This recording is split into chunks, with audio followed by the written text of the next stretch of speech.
বাহিনী নিয়ে আসা হয়েছে, তাদেরকে আমাদের কলেজ থেকে সসম্মানে যাওয়ার জন্য আমরা অনুরোধ করছি।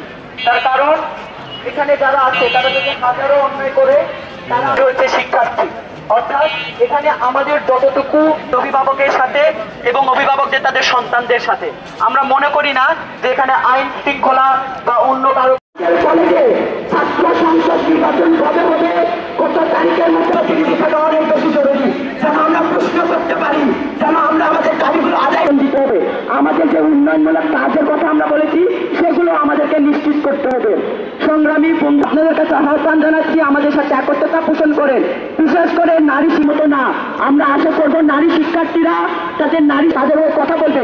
একজন নারী শিক্ষার্থী সাহস হিসেবে নারী শিক্ষার্থীদেরকে আমরা চাই তারা আমাদের সাথে সে একত্রতা পোষণ করবে। এ পর্যায়ে আমরা সেই ভাইয়ের বক্তব্য শুনব।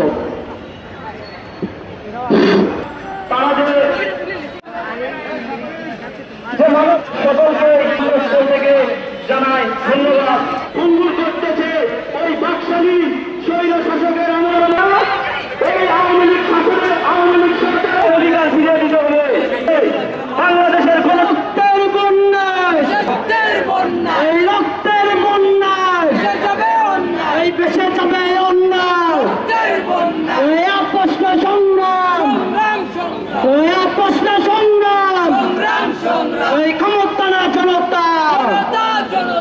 প্রশাসনের প্রতি আমরা সম্মান রেখে, তাদের কথার প্রতি আমরা শ্রদ্ধা রেখে, আমরা তাদের প্রতি সম্মান রেখে আমরা তাদের কাছে কিছু দাবি দেওয়া রেখেছিলাম। আমাদের কলেজ থেকে চলে যেতে হবে এবং আজকে আমাদেরকে লিখিতভাবে দিতে হবে তারা আমাদের এই কলেজ থেকে অব্যাহতি দিচ্ছে অথবা পদত্যাগ করছে অথবা অন্যত্র বদলির জন্য আবেদন করছে।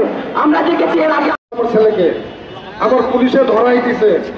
আমি তো গার্জেন হিসেবে ওনার কাছে গেছি, উনি বলে কি আপনার ছেলে ওখানেরও যোগ্য।